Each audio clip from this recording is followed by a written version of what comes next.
शंकरं शंकराचार्यं केशवं बादरायणं सूत्रभाष्यकृतौ वंदे भगवन्तौ पुनः पुनः। नमस्कार दोस्तों, स्वागत है आपका हमारे YouTube चैनल सनातन श्रृंखला पर। जैसा कि हम लोगों ने आप लोगों से एक वादा किया था कि हम लोग शंकराचार्य से प्रारंभ करके और धर्म सम्राट स्वामी श्री कृपात्री जी महाराज तक एक संतों का महत्व और संतों के द्वारा किए गए कार्य जो कि राष्ट्र हित में थे, जन कल्याण हित में थे, सामान्य जनमानस के हित में थे और सामान्य जनमानस को भगवत प्राप्ति का मार्ग बताने वाले थे, उनके विषय में कुछ चर्चा करेंगे। ऐसा हम लोग पूर्व में ही आपसे बात कह चुके हैं। इसी क्रम में अब आगे बढ़ते हुए आज जैसा कि आप सब लोगों को पता ही है कि नवरात्रि चल ही रही हैं, तो इसमें भगवान आदि गुरु शंकराचार्य जी के द्वारा बहुत सारे शक्ति के निमित्त स्तोत्र रचित हुए हैं, जो कि अपने आप में ही अलग अलग अपना महत्व रखते हैं। जिसमें कि एक स्तोत्र है दिव्या अपराध क्षमापन स्तोत्र, जो कि दुर्गा सप्तशती में वर्णित है और वेदव्यास जी के द्वारा या उत्तरोत्तर जो भी और ऋषि रहे होंगे या विद्वान लोगों के द्वारा संकलित है।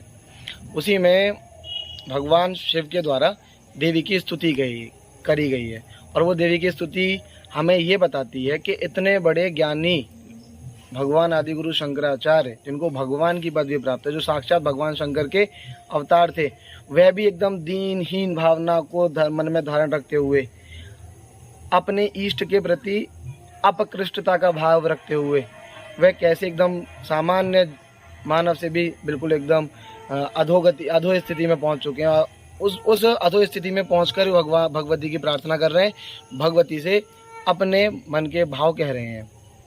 उससे पूर्व जैसा कि आप सब लोगों को बताइए कि भगवान आदि गुरु शंकराचार्य भगवान शिव के अंशावतार कहे जाते हैं। जन्म के संबंध में हम बात करेंगे तो इनका जन्म आप सब लोगों को बताइए भगवान शिव की कृपा प्रसाद प्राप्त ही इनका जन्म हुआ और इनको भगवान शिव का अंशावतार भी कहा जाता है। इनका जन्म वैशाख शुक्ल पक्ष की पंचमी तिथि को हुआ था और जो युधिष्ठिर संवत से अगर हम इसकी गणना करेंगे तो 2631वें संवत में इनका जन्म हुआ था। अगर हम आधुनिक भाषा में बोलें तो ईसा पूर्व 1235 वर्ष, आज से लगभग 1235 वर्ष इनका जन्म 1235 वर्ष पूर्व इनका जन्म हुआ था। और भगवान शिव की विशेष कृपा इनके ऊपर थी ही, जिसके कारण ही इन्होंने अपने 6 वर्ष की अवस्था में बाल बोध संग्रह नामक एक ग्रंथ की रचना कर दी थी। और उसके बाद बहुत सारी इनकी कथाएं, पट कथाएं बहुत चलती रहती हैं। इनकी एक विशेष अपनी धार्मिक यात्रा रही, धर्म से संबंधित यात्रा है, जिसमें इन्होंने धर्म का प्रचार किया, धर्म ध्वजा को संपूर्ण भारतवर्ष में स्थापित किया। और जैसा कि आप सब लोगों को जानकारी है कि जो पूर्व में जगन्नाथ धाम है, पश्चिम में द्वारिका है, उत्तर में बद्री है और दक्षिण में रामेश्वर धाम है, ये सब इन्हीं के द्वारा स्थापित मठ मंदिर हैं, जिन पे एक शंकराचार्य को स्थापित इन्होंने इस पूर्व में किया था। क्योंकि धर्म आपको सबको पता ही है कि उस समय बौद्ध धर्म का बोलबाला अधिक था और सनातन धर्म का पतन होने की स्थिति में था। भगवान शंकराचार्य का अवतार हुआ, भगवान शंकराचार्य ने सनातन धर्म की पुनः स्थापना की और पुनः सनातन धर्म को एक चेतनावस्था में लाए। इसी क्रम में जब अपनी ये समस्त विद्याओं का अध्ययन कर लेते हैं, प्रस्थानत्रयी आदि पर अपने भाष्य लिख देते हैं और अनेकों ग्रंथों की रचना कर लेते हैं, उसके बाद अपने ये दिग्विजय के लिए निकलते हैं। दिग्विजय शास्त्रों के हित में, शास्त्रों से संबंध दिग्विजय, अर्थात भारतवर्ष में जितने भी विद्वान कहे जाते थे या विद्वान जो लोग हुआ करते थे, उन लोगों से शास्त्रार्थ करने के लिए निकलते हैं। उसी क्रम में ये पहुँचते हैं उत्तराखंड में। उत्तराखंड जब ये पहुँचते हैं तो इन्हें एक असाध्य रोग हो जाता है, जिसमें जल की बहुत ज़्यादा कमी हो जाती है। और जल की जब बहुत ज़्यादा कमी हो जाती है तो व्यक्ति थोड़ा सा अंदर से कमज़ोर हो जाता है।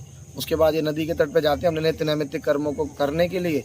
वहाँ पहुँचने के बाद वहाँ से उठ नहीं पाते, जल की इच्छा होती है, जल कैसे पिए, लेकिन इधर नदी भी बहुत दूर है और नदी के आसपास वहाँ और कोई भी नहीं। तो ये भगवती ये मन ही मन को सोचने लगते हैं, क्योंकि पूर्व में किए गए प्रतिपादित ग्रंथों में ये शक्ति का खंडन कर चुके थे, माया का खंडन कर चुके थे।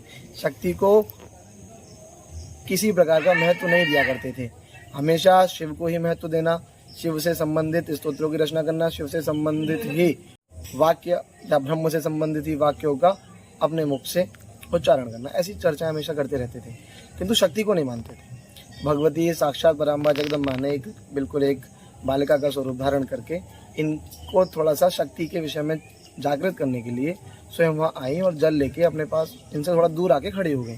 और जब वहाँ खड़ी हो गई तो भगवान शिव ने कहा, हे कन्या आप कौन है? तो उन्होंने कहा, हे साधु, मैं तुम्हारी प्यास बुझाने के लिए या फिर तुम्हें जल की आवश्यकता है इसलिए मैं जल लेकर उपस्थित हुई हूँ, लो आ जाओ ये जल पी लो।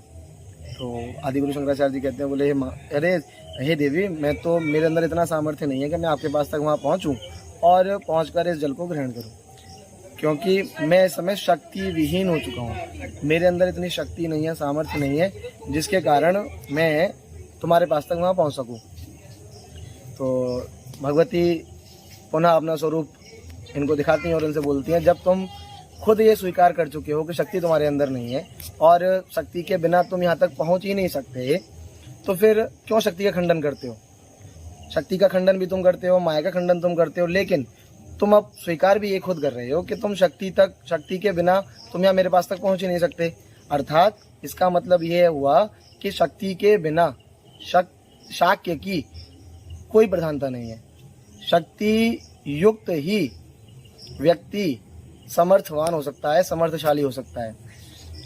उसके बाद भगवान आदिगुरु शंकराचार्य जी को यह आभास हुआ, साक्षात भगवती के द्वारा ये वचन जब उन्हें प्राप्त हुए तो उनको यह आभास हुआ कि मैंने पूर्व में किए गए ग्रंथों में कुछ भूल ऐसी की हैं जिसके कारण मुझे आज भगवती ने चेताया, मुझे पुनः अपनी गलतियों को सुधारने का एक अवसर दिया है।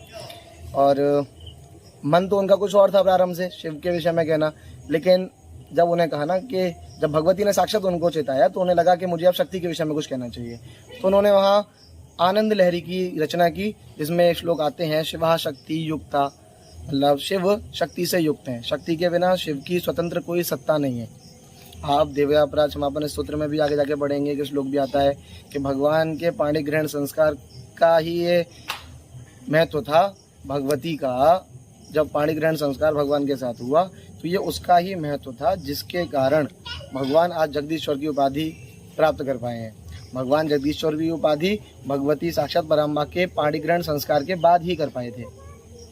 और इसी क्रम में जब आगे चलेंगे तो इस स्तोत्र की भी, इस श्लोक की भी चर्चा की जाएगी, किंतु वर्तमान में अभी हम ज़्यादा अन्य बात ना कहते हुए दिव्यापराध क्षमापन स्तोत्र के प्रथम श्लोक का अर्थ अभी करेंगे, बाकी शेष और आगे करने का प्रयास करेंगे।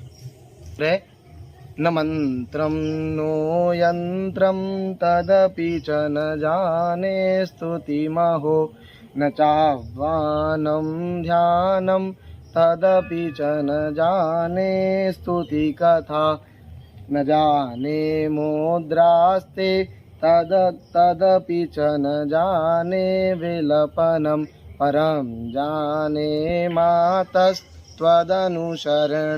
क्लेशहरणम। देखिए, आदिगुरु शंकराचार्य जो कि 12 वर्ष की अवस्था तक प्रस्थानत्रयी के ऊपर भाष्य लिख चुके थे, भगवद गीता के ऊपर भाष्य लिख चुके थे, ब्रह्म सूत्र के ऊपर भाष्य लिख चुके थे और उपनिषदों के ऊपर अपना भाष्य लिख चुके थे, वो ये बात कह रहे हैं, न मंत्रम नो यंत्रम।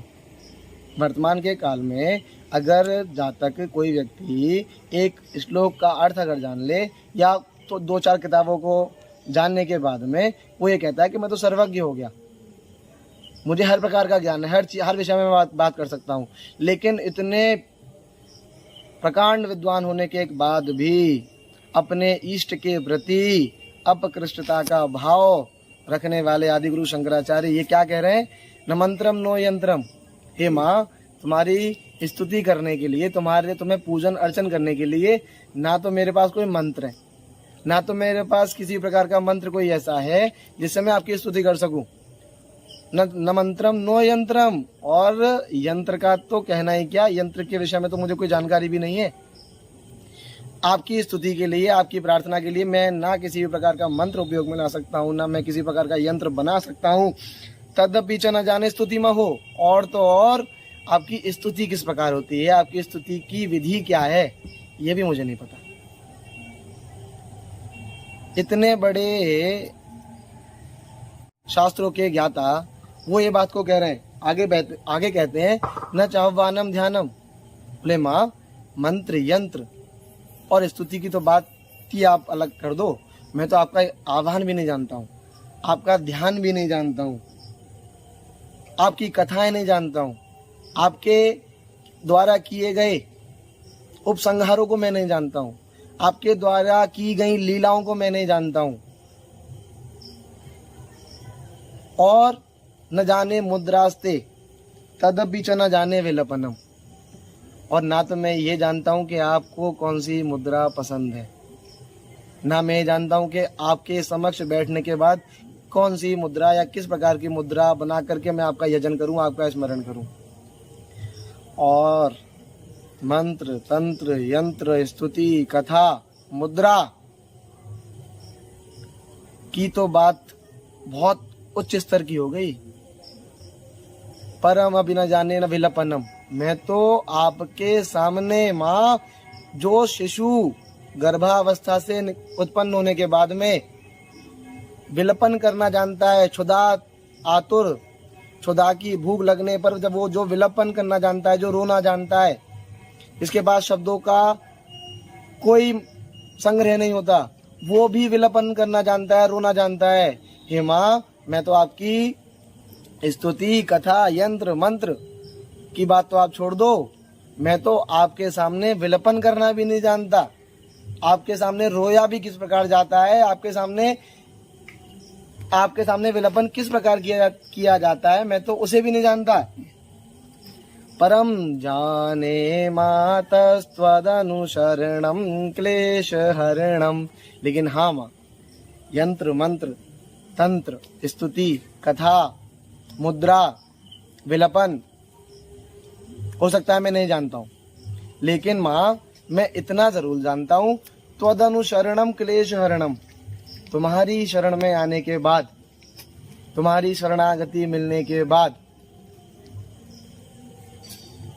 मुझे तुम हर प्रकार के भय से मुक्त कर दोगी और अपनी शरण में ले लोगी, और मेरे जितने भी क्लेश हैं, दुख हैं, उन सबको हर लोगी, इतना मुझे विश्वास है। इसी विश्वास के साथ ही मैं आपके समक्ष यहाँ उपस्थित हुआ हूँ, क्योंकि ना मैं मुद्रा, ना तंत्र, यंत्र, मंत्र, स्तुति, कथा, मुद्रा आदि में कुछ नहीं जानता हूँ। मैं बस इतना जानता हूँ कि आपकी शरण में आने के बाद निश्चित ही आप मेरे हर प्रकार के दुखों को, क्लेशों को हर लोगी, अपनी शरण में मुझे ले लोगी, क्योंकि कुपुत्रो जायेत क्वचिदपि कुमाता न भवति, इस वाक्य से आप परिचित ही होंगे। और ये वाक्य इस स्तोत्र में आगे 2 श्लोकों में आएगा भी, जिस विषय में इस वाक्य की चर्चा होगी।